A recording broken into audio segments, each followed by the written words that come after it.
Imagine that you're in the market for a vacuum. Nearly every vacuum boasts about its motor amps.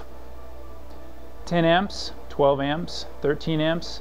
These numbers give a basis for comparison, but what you really want to know is, how well would this vacuum clean my carpet?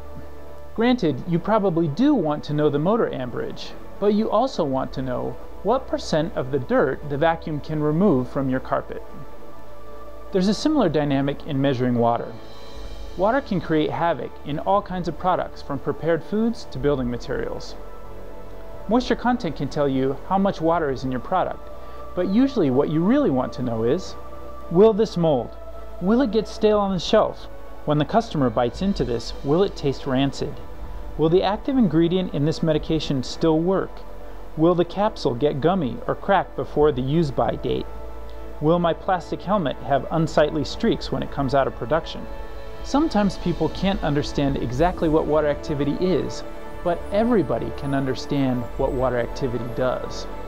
If you know the water activity of your product, you'll know what molds and bacteria, if any, can grow in it. If you measure the water activity of cheese and crackers, you'll know whether the cheese is going to make the cracker soggy. You can predict what % of vitamin C will be left after 90 days on the shelf, or whether lipid oxidation is going to happen before the pull date. You'll know if your lotion will mold, it happens, or if your cough drops will turn the wrappers red and gummy. Moisture content can't tell you any of these things, so what gives water activity its power? Water activity is a measurement of potential energy. Gradients in water activity obey the laws of thermodynamics, creating forces that act on water to make it move. Water activity gives you a passport to the wonderful world of physics, where processes can be represented by mathematical equations and models.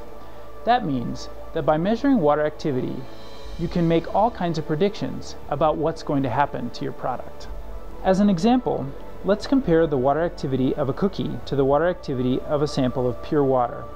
Water in this cookie sample is going to have a lower water activity, a lower capacity to do work, because some of the water has already expended energy to bond chemically with sugars and salts, and physically to the matrix of the cookie.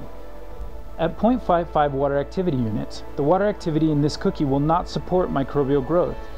Microorganisms rely on water for growth. At lower water activities, cells just don't have the energy necessary to take up water, and they become dormant.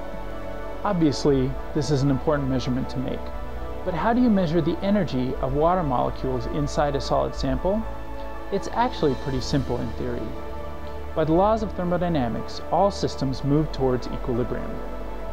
So we just create a system by putting a sample inside a sealed space.